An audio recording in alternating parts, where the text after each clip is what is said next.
एक बार एक तोते को देखकर यमराज जी हंसने लगे। तोता डर गया।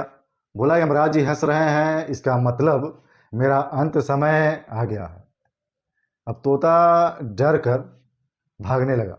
भागते भागते वह गरुड़ जी के पास पहुंचा और जाके सारी बात बताई और बोला, गरुड़ जी, आप मुझे कुछ भी करके भगवान से कहो या यमराज जी से जाके कहो, लेकिन मुझे किसी भी तरह बचा लो। अब गरुड़ जी ने तोते को पीठ पर बैठाया और 7 समुंदर दूर ले जाकर एक गुफा में रख दिया और बोले कि अब कुछ दिन यहीं रहो तुम, और मैं यमराज जी से मिल के आता हूँ।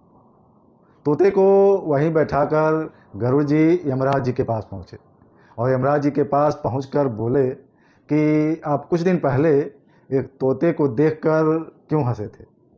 तो यमराज जी ने कहा कि मैं उस तोते को देखकर ये सोच रहा था कि इसकी मौत 7 समुंदर पार एक गुफा में बैठी हुई बिल्ली के हाथों लिखी हुई है।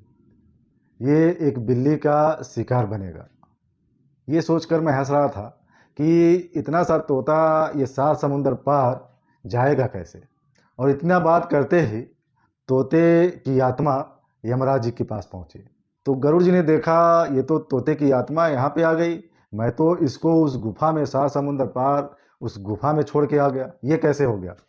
तो यमराज जी बोले कि उसी गुफा में जहाँ तुम छोड़ के आए हो, उसी गुफा में एक बिल्ली इसका इंतजार कर रही थी। बिल्ली के रूप में इसका काल वहाँ इंतजार कर रहा था और इसकी मृत्यु वहीं तय थी, जो तुम्हारे माध्यम से पूरी हुई।